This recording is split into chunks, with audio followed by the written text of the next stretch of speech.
Okay, so sa video na to, i-solve natin yung forward contract speculation and forward contract firm commitment doon sa same na handout no, na in-upload natin nung nakaraan. Okay? So, ang i-solve natin ay dalawang items lang naman. No? Doon sa multiple choice questions, number 5 and number 7. Number 5 for speculation and number 7 for the firm commitment. No? Pareho pa rin silang under ng forward contract na actually meron na tayong idea dyan no, about the forward contract. I-apply na lang natin yan no, sa part ng speculator and sa part no, ng company na pumasok pa sa isang hedging activity na yun ang tinatawag natin na firm commitment. Okay, so simulan na natin. Start tayo with number 5, illustration of forward contract speculation. The following information is available with regard to QC Company's sale of 10,000 foreign currency units under a forward contract dated November 1, 2017 for delivery on January 31, 2018. So given yung date, no, nag-enter tayo ng contract November 1, 2017, date of reporting December 31, 2017 and date of settlement na January 31, 2018. No? Pero sa mga rates, spot and future rates, hindi na binigay yung mga data doon sa date of settlement. No? Kasi ang requirement lang naman natin dito ay yung i-report natin na forex gain or loss no, for the year ended December 31, 2017. Okay? So, CQC company, no, sabi dyan, entered into the forward contract in order to speculate in the foreign currency. Okay, yung usual kasing sinosolve natin ng mga nakaraan, no, hindi naman speculation kasi yun. Meron kasi tayong in-hedge na item dun, no? In-hedge natin yung accounts payable or accounts receivable. Dahil nga medyo nag-aalala tayo na baka tumaas kasi ang palitan at accounts payable ang hawak natin, magkakaroon tayo ng forex clause, no? Kaya tayo nag-enter ng forward contract. O kaya baka biglang bumaba ang forex rate, tas ang hawak natin ay accounts receivable. Kaya yun, nag-enter din tayo ng forward contract.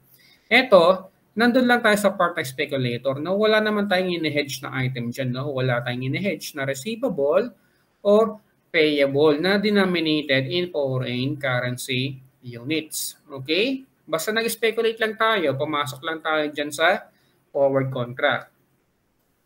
In QC Company's income statement for the year ended December 31, 2017, what amount of gain or loss should be reported from this forward contract? Okay, so nung mapapansin dito sa problem 5, no, hinighlight ko na yung dalawang relevant na forward rates natin. Okay, no?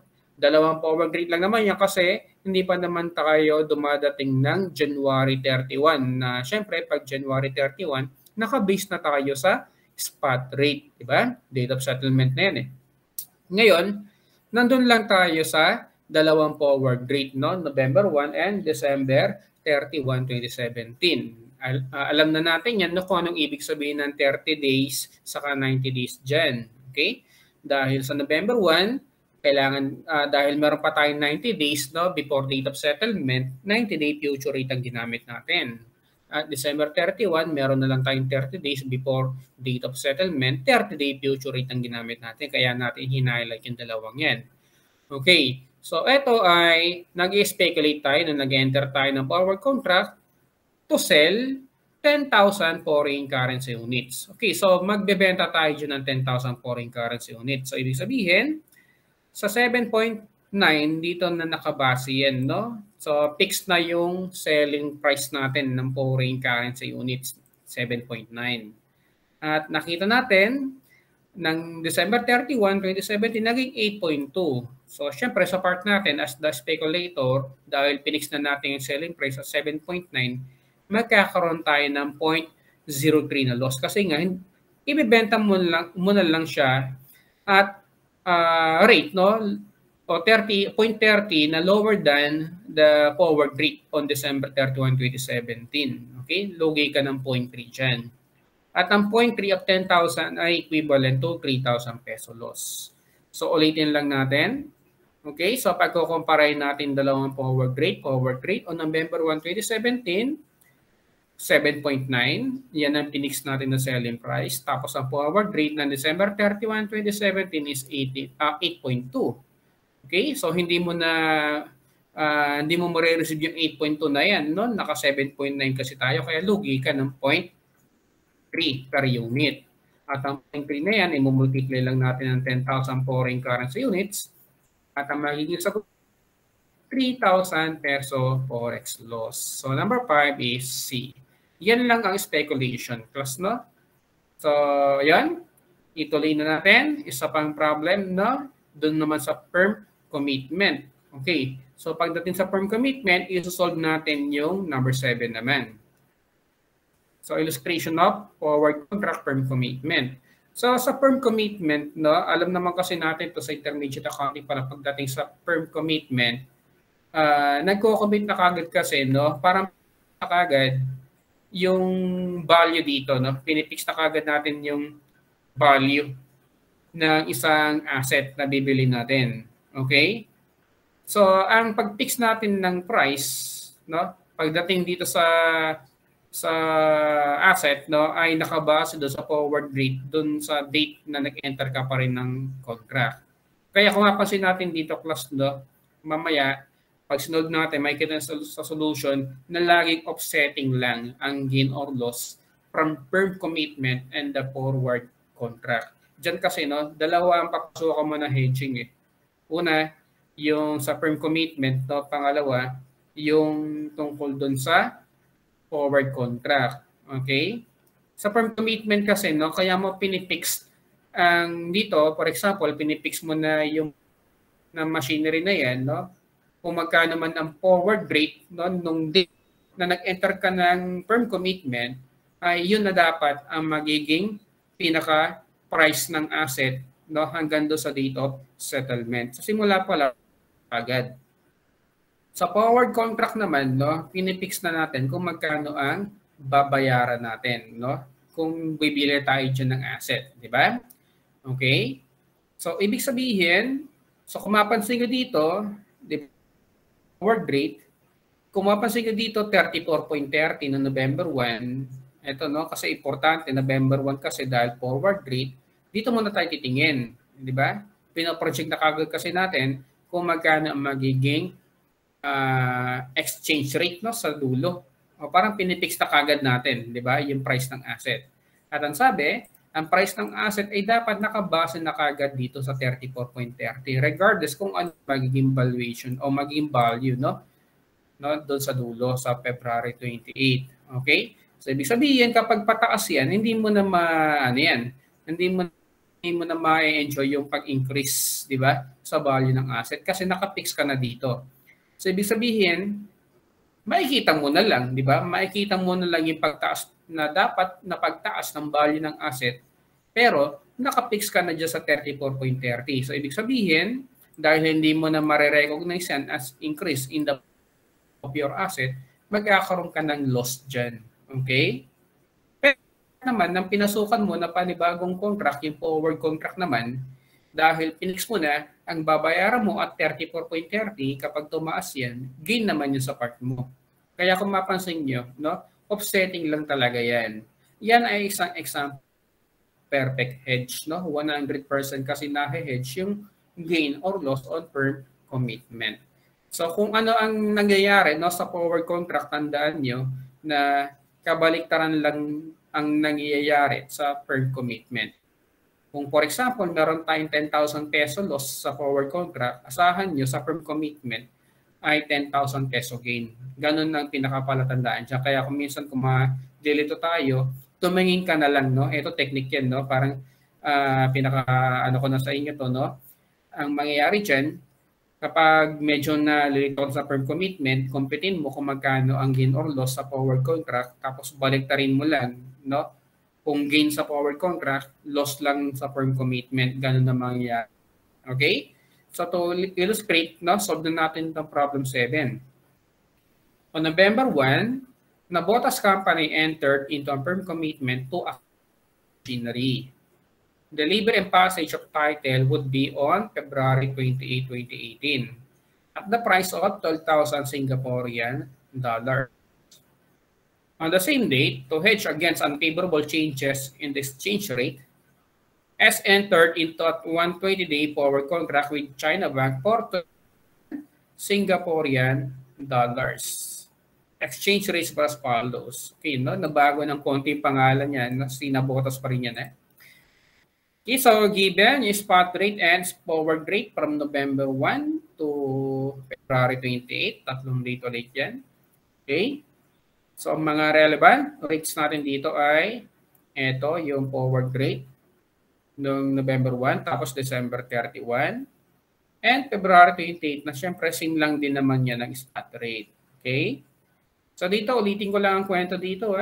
Dahil forward contract to purchase 12,000 Singaporean dollars yan, pinix na natin ang purchase price na Singaporean dollar at 34.30. Ang kwento naman sa firm commitment is na ang value dyan. Okay? Dahil pataas to, yung forward rate na yan, sa forward contract, gain yan. No? Mag-benefit ka kasi nga nakapix na yung purchase price mo dyan sa 34.30. Pero sa firm commitment, ka kasi nga 34.30 lang yung value ng asset mo. No? Nakikita mo na dapat pataas na siya. Okay? So, ang question, no, how much is the forex gain or loss by the Nabotas company on the firm commitment on December 31, 2017?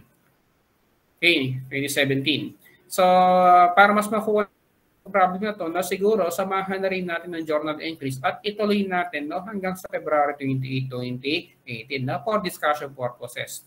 Okay? Na kung solve yung problem, kahit nagawan lang natin ng entry or computation hanggang December 31. No? Pero para mas makuha natin from commitment, isolve natin, no? Lagyan natin ng computation and entries up to February 28, 2018. Okay? So, ang tanong natin dito ay forex gain or loss, no? On the firm commitment, firm commitment. So, kung gusto niyo minamadali yan, no, ang solution, tas medyo na delito tayo, ano nga balik yung firm commitment, isipin nyo na lang, no, kabaliktaran lang yan na mangyayari sa forward contract. Na kung tutusin, eto na siya. Ayan, no.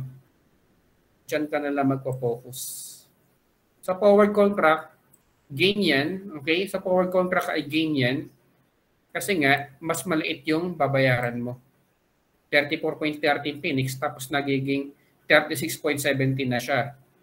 Okay? So, ayun. Tapos, ayun na nga, sa firm commitment, no, dahil meron tayong gain sa forward contract, asahan mo na loss naman. Pero, sige, no, mamaya na yan. Sa ngayon, gawan muna natin ng entries no, sa mga competitor. Okay? So, entry ng November 1, 2017. Okay, yung una muna, yung pag-enter natin ng forward contract. So, 1,000 Singaporean dollars yan times 34.30 equals 411,600. Okay? Dahil ito ay forward contract to purchase, ang forward contract receivable ay yan ang magiging variable dito. No? Nakadepende yan sa magiging spot rate no, on date of settlement. Basta tayo, ipipix natin ng forward contract payable. Yan ang nakapix, no?